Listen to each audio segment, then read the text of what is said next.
श्री शिवाय नमस्तुभ्यम। हर हर महादेव। भितिया भागलपुर संगम में आपका स्वागत है। भाइयों और बहनों, एकादशी का व्रत अत्यंत पुण्यदायी माना गया है। शास्त्रों में कहा गया है कि जो फल बड़े बड़े यज्ञ, तीर्थ और दान से प्राप्त होता है, वही फल श्रद्धा और विश्वास के साथ ही की गई एकादशी से भी प्राप्त हो जाता है। परम पूज्य पंडित प्रदीप मिश्रा जी बताते हैं, सारी एकादशियों में निर्जला एकादशी की महत्वता शास्त्र प्रमाण करता है। महाराज, निर्जला एकादशी का उद्यापन जो करा जाता है, उसका उद्यापन और प्रदोष का जो उद्यापन करा जाता है, इन दोनों का क्रम लगभग एक जैसा ही। तो निर्जला पहुंचे है, और निर्जला ने जाकर भगवान नारायण से निवेदन करा। भगवान विष्णु ने पूछा, क्या बात है निर्जला, आज तुम खेलती हुई यहां पर आकर खड़ी हो गई, क्या हुआ, क्या है? क्या तुमको गौलोक धाम में आनंद की अनुभूति नहीं हो रही जो तुम बैकुंठ में आई हो? निर्जला घूमती घूमती भगवान के सम्मुख में पहुंच गई। भगवान ने पूछ रहे हैं, बार बार पूछा, निर्जला हुआ क्या तुमको?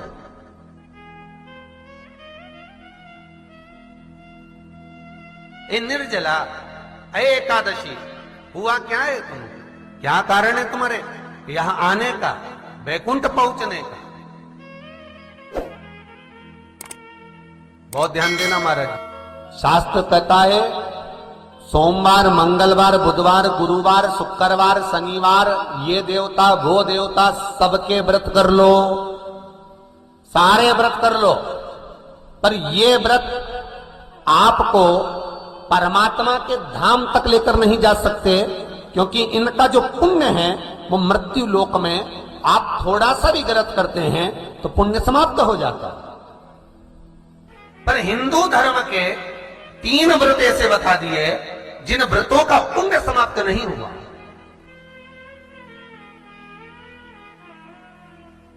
हिंदू धर्म के 3 व्रत ऐसे हो गए जिनका पुण्य समाप्त नहीं हुआ महाराज, जिनका पुण्य प्रबलता में बढ़ता गया।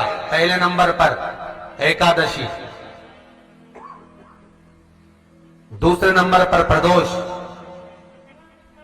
और तीसरे नंबर पर शिवरात्रि। एकादशी भी 26 है तो प्रदोष भी जम के बोलते जाओ 26 है। शिवरात्रि केवल 12, केवल 12, और अगर अधिक मास की पड़ जावे तो ये 13, पर अधिक की आय तो 13 है। तो यहां शास्त्र कह रहा है कि 3 व्रत हमारे यहाँ जिनका पुण्य समाप्त नहीं हुआ, जिनका पुण्य प्रबल हुआ, बड़ा, इसलिए आज भी माता एकादशी का व्रत करती है। और एकादशी का व्रत कर कर अगर कोई जीवात्मा को देते हैं, कोई मर भी गया तो उसको एकादशी का दान देते हैं। एकादशी का उसको दान दिया है। महाराज, निर्जला खड़ी है, पूछा क्यों आई हो, क्या कारण? निर्जला आई, तब लक्ष्मी मैया उठकर निर्जला के करीब में गई। निर्जला बहुत सरल थी निर्जला। कहते हैं कामा एकादशी सबसे लंबी है। कौन सी एकादशी? कामा। फिर मोक्षदा उससे नीची है महाराज। और निर्जला जो है बिल्कुल छोटा स्वरूप है। निर्जला का मतलब देखा जाए तो केवल 2 चोटी करी हुई है। मस्तक पर भोर लगा हुआ है निर्जला के, माथे पर बिंदी लगी हुई है निर्जला के, सुंदर गले में तुलसी की मालाएं पहनी है निर्जला, हाथ में जो हथ फूल जैसी माताएं पहले पहनती थी, आपको ध्यान में होगा, ऐसा बड़ा फूल होता था, अंगूठियां पड़ी होती थी, हाथ में ऐसा लगा रहता है। तो निर्जला हथ फूल भी तुलसी के धारण करी। बड़ा सुंदर स्वरूप है माता निर्जला का महाराज। छोटी है तो माता लक्ष्मी उनके पास में गई और निर्जला से जाकर पूछा, निर्जला तेरे आने का कारण क्या है, तू बता। नारायण आपसे पूछ रहे हैं कि क्यों आई हो, किस लिए आई हो, क्या है तुम्हारे आने का कारण? निर्जला ने कहा, मेरी विनती केवल इतनी सी है मां, कि मैं ये चाहती हूं कि मैं जीव के प्राण छूटने के बाद उसके प्राणों को जिस समय मैं लेकर जीवात्मा के प्राणों को परमात्मा तक भेजूं, बैकुंठ तक भेजूं, गौलोक धाम तक भेजूं, उस बीच में मुझे ले जाते समय कई नरक भी बीच में पड़ेंगे, कई स्थान ऐसे बैतरणी आदि का स्थान बीच में आएंगे तो वो स्थान में मुझे रोका ना जाए, मैं सीधे भगवान के धाम पहुंच जाऊं। ऐसी कृपा, ऐसी दया।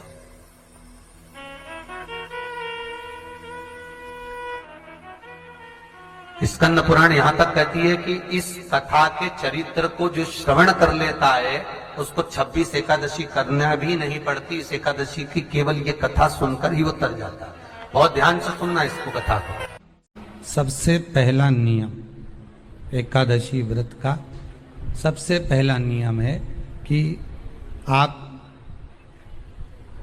जिस दिन व्रत करो उसके एक दिन पहले भक्ति का संचार इस हृदय में कर लो। भक्ति का संचार इस हृदय में कर लीजिए। जिस दिन आप व्रत करो, जैसे एकादशी का व्रत कर रहे हो तो दशमी के दिन शाम का समय जब आवे, रात्रि जब होने लगे, शाम का समय आवे और रात्रि का आप जब भोजन ग्रहण करो तो उस भोजन में कोई ऐसा पदार्थ ग्रहण मत करिए जिस पदार्थ के कारण आपकी एकादशी बिगड़ जाए।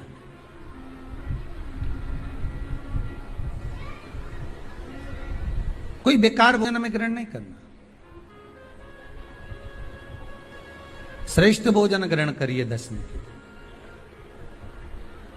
और एकादशी का दूसरा नियम बहुत ध्यान से सुनिएगा। जिस दिन आपकी एकादशी का व्रत हो उस दिन प्रयास करिएगा कि अपने हाथ से किसी भी वृक्ष की कोई पत्ती टूटे ना। अपने हाथ से किसी भी वृक्ष की, पौधे की, किसी भी वृक्ष की पत्ती अपने हाथ से ना टूटे। बहुत ध्यान दीजिएगा महाराज। एकादशी का ये दूसरा नियम है कि अपने हाथ से किसी पौधे की, किसी वृक्ष की, किसी डाली की कोई पत्ती टूटे ना, कोई पत्ती ना टूटे, इसका प्रयास करिए।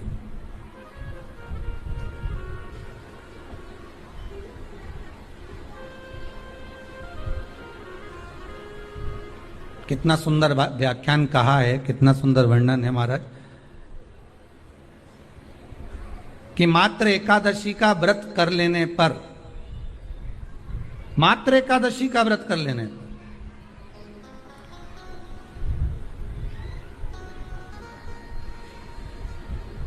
जो पूर्व में किया गया हमारा पाप कर्म है, हमने किसी जीव की हत्या करी है, हमने किसी को कष्ट प्रदान करा है, हमने किसी को अपशब्द कहा है, हमने किसी को ताने दिए, हमने किसी को आड़ा टेढ़ा कहा है, हमने किसी को गालियां दे दी है, मात्र एकादशी का व्रत ही कर लेने पर ये सारे जो दोष हैं वो समाप्त हो जाते हैं।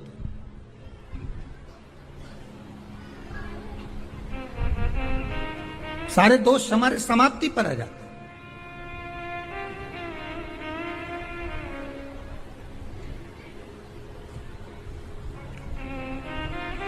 अब एक विचार करिएगा थोड़ा सा अपने मन में, अपने चित्त में, अपनी वृत्ति में एक बात उतारिएगा। एक अपने मन में एक बात को उतार कर रखिएगा कि आप अपने पाप को, अपने पाप कर्म को जिस दिन छिन्न करने वाले हो, समाप्त करने वाले हो, अपने पाप को आप जिस दिन समाप्ति पर लेकर जा रहे हो, तो उसके एक दिन पहले आपको प्रसन्नता होना चाहिए कि नहीं होना चाहिए कि कल मेरा पाप कटने वाला है, कल मेरा पाप समाप्त होने वाला है। जो मैंने पाप कर्म करा है वो समाप्त होगा, जो मैंने पाप कर्म करा है वो कल समाप्त हो जाएगा। तो एक दिन पहले आपके चेहरे पर प्रसन्नता हो कि ना हो?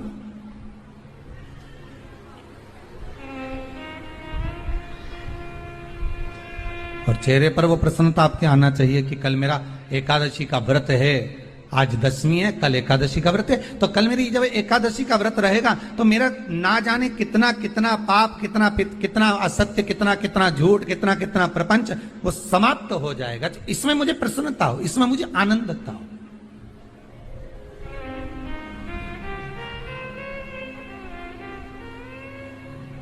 तो क्या कहा गया कि प्रयास करिएगा कि एकादशी के दिन कोई वृक्ष की, कोई डाली की, कोई कोपल की कोई पत्ती ना तोड़ी जाए। क्यों? तो कहा अगर उस पत्ती को हम तोड़ देते हैं, वृक्ष की पत्ती को या क्यारे में लगी हुई कोई डाली की पत्ती को हम तोड़ देते हैं, तो एकादशी का पुण्य फल प्राप्त नहीं होता। एकादशी का कोई फल हमारे खाते में नहीं जाता, पुण्य फल प्राप्त। अब फिर भले तुम चाहे तुमने मोरधन खाया हो, चाहे तुमने फिर चिप्स खाई हो, चाहे तुमने फिर व्रत का कितना ही सामान खा गए हो और तुमने सोचा कि आज मेरी एकादशी है, तो फिर उसका कोई फल प्राप्त नहीं है, उसका कोई सुख प्राप्त नहीं है आपको, फिर उसका कोई आनंद प्राप्त नहीं है आपको, तो उसमें कोई आनंद की अनुभूति आपको नहीं मिल रही। को याद रखिए, गौदान और एकादशी, श्रीमद वल्लभाचार्य जी ने मायावत का खंडन करा था जगन्नाथपुरी में, और श्रीमद वल्लभाचार्य जी ने कहा था एकादशी मरने के बाद मत दो, एकादशी जीते जी दो। कहा था कि नहीं कहा था? जीते जी दान करिए। इसलिए जगदीश में, जगन्नाथपुरी में एकादशी उल्टी लटकी हुई है। करें आपने दर्शन? जगदीश में एकादशी को उल्टा लटकाया। क्यों? क्योंकि वल्लभ ने कहा कि एकादशी जीते जी दो। कई पंडितों कहते हैं तुम्हारे दादाजी मर गए, जब 12वें का दिन होता है ना तो पंडित जी संकल्प छुड़ाते हैं, देव एकादशी। बड़े बेटे ने 5 दे दी, छोटी बहू ने 3 दे दी, उसने 2 दे दी, उसने 2 दे दी, तो क्या तुम्हारे दादाजी भिखारी थे जो तुम्हारी एकादशियां लेकर जाएंगे? और तुम कौन होते हो दादाजी को एकादशी देने वाले? तुमने कौन सा इतने पुण्य कर लिए जो तुमने एकादशी दे दी? एकादशी के दान की महत्वता श्रीमद वल्लभाचार्य जी ने कहा कि कोई व्यक्ति अगर खटिया पर सड़ रहा है, पलंग पर तड़प रहा है, हॉस्पिटल में पड़ा हुआ है, तो निवेदन है कि उसको देखने जाओ तो अपनी करी हुई एकादशी में से 2 एकादशी का दान उसको तुरंत दे दो। क्यों? तो जिससे उसको मोक्ष मिल जाए, मरने के बाद नहीं। क्योंकि मरने के बाद तो वो 10वें के दिन, गरुड़ पुराण में लिखा है 10 दिन तक जीवात्मा घर की अटारी पे रहती है। कितने दिन? 10 दिन। 10 दिन के बाद जीवात्मा चली जाती है। कहां जाती है? उसको जहां जाना है। 3 दिन में उसको भोग भोगना पड़ता है जीवात्मा को। 3 दिन नरक का भोग भोगती है, उसके बाद स्वर्ग का भोग भोगती है। 18 दिन में ये प्रोसेस पूरी हो जाती है। कितने दिन? 18 दिन। 18 दिन के बाद में उस जीवात्मा को धान के खेत में पटका जाता है। किसके खेत में? धान के, चावल के खेत में। इसलिए कहते हैं एकादशी के दिन चावल मत खाओ। कहते कि नहीं कहते? और क्या कहते हैं? द्वादशी के दिन चावल खाना जरूरी है। एकादशी का पालना करना है तो द्वादशी को चावल का 1 ग्रास खाओ, तब द्वादशी को चावल खाओगे तो एकादशी लगेगी। चावल नहीं खाओगे तो एकादशी नहीं लगेगी। द्वादशी को चावल खाना जरूरी है। क्यों कहते हैं? क्योंकि धान के खेत में जीव को छोड़ा जाता है, उस धान के खेत में, चावल के खेत में जीवात्मा रहती है। उसको चिड़िया खाती है तो चिड़िया के रूप में जन्म लेता है, मनुष्य खाता है तो मनुष्य के रूप में जन्म लेता है। इसलिए एकादशी के दिन चावल नहीं खाया जाता, क्योंकि एकादशी के दिन हम चावल खाएंगे तो जीव हत्या का दोष लग जाएगा। फिर कब खाना है? द्वादशी के दिन। द्वादशी के दिन क्यों खाया जाता है? क्योंकि हम एकादशी के व्रत करे रहते हैं, और पहला घसा जब चावल का खाते हैं तो अपनी करी हुई एकादशी का पुण्य, जितने जीव हमारे मुंह में जाते हैं उनको उसका पुण्य मिल जाता है, और उनका फिर जन्म नहीं होता, वो तर जाते हैं, उनको एकादशी का भाग मिल जाता है। इसलिए कहते हैं एकादशी को चावल मत खाओ, पर द्वादशी को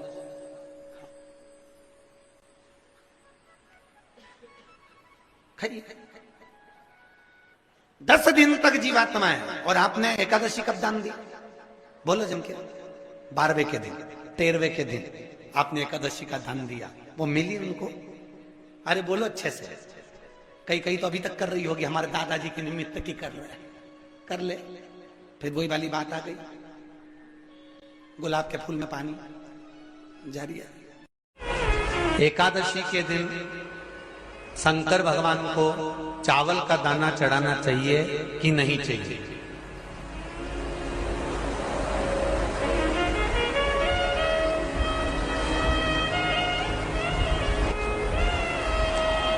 बीमार व्यक्ति से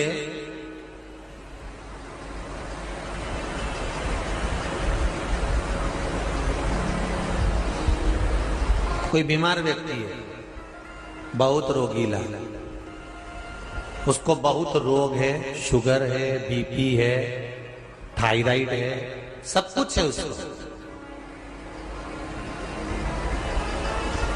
और वो रोगीला व्यक्ति जब डॉक्टर के पास जाकर पूछे, डॉक्टर साहब मेरी तबीयत ठीक नहीं रहती है, मैं बहुत कष्ट में रहती हूँ, बहुत तकलीफ है शरीर में, और अभी सावन का महीने का व्रत आ रहा है डॉक्टर साहब, 1 महीना में व्रत करती थी पहले, करूं कि नहीं करूं? तो डॉक्टर साहब क्या बोलेंगे? बोलते जाओ जरा जम के। डॉक्टर बोलेगा कि आप व्रत मत करो। डॉक्टर एक बात कहेंगे, शरीर स्वस्थ रखना है, व्रत बाद में हो जाएगा, अगले वर्ष कर लेना, पर अभी शरीर को सही रखने के लिए दोनों समय अच्छे पेट भरकर सात्विक भोजन करो और अपने शरीर को ठीक करो। सात्विक भोजन अपने शरीर को, व्रत बाद में भी हो जाए, अगले वर्ष हो जाए।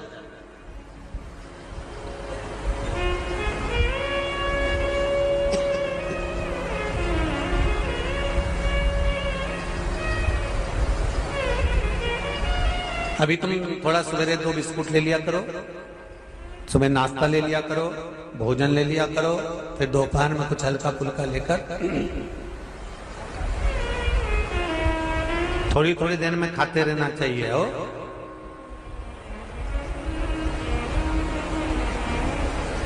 थोड़ा थोड़ा खाओ, थोड़ी थोड़ी देर में खाओ, एक साथ सुरसा जैसे मत निपटा जाए, थोड़ा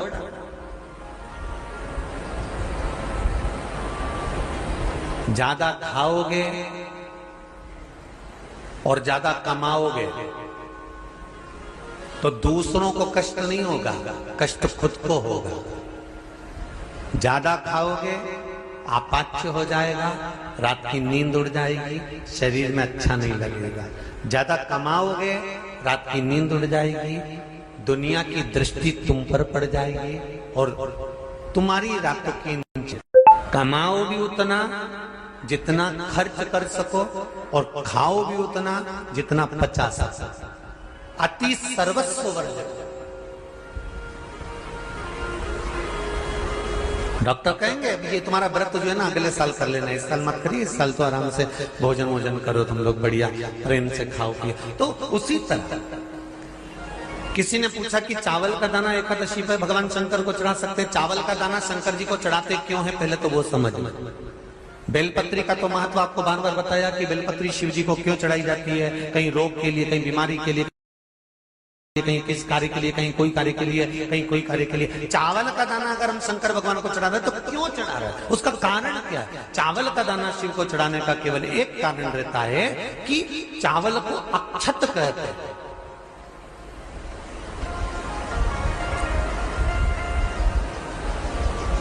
अक्षत का मतलब होता है अक्षय।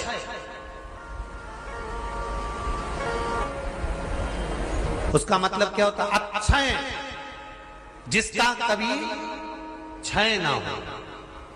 जब हम भगवान शंकर को चावल का दाना चढ़ाते हैं, जैसे बहुत ध्यान दीजिएगा महाराज, बहुत समझने वाली बात है, बहुत ध्यान से।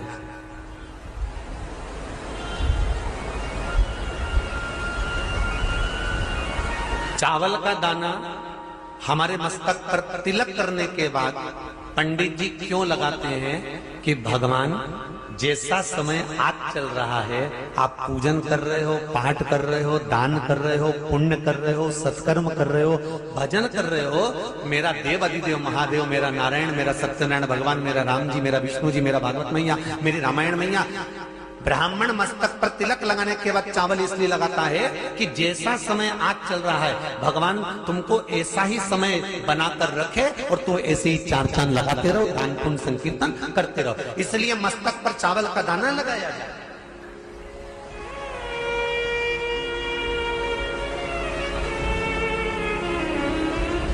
कोई मर जाता है,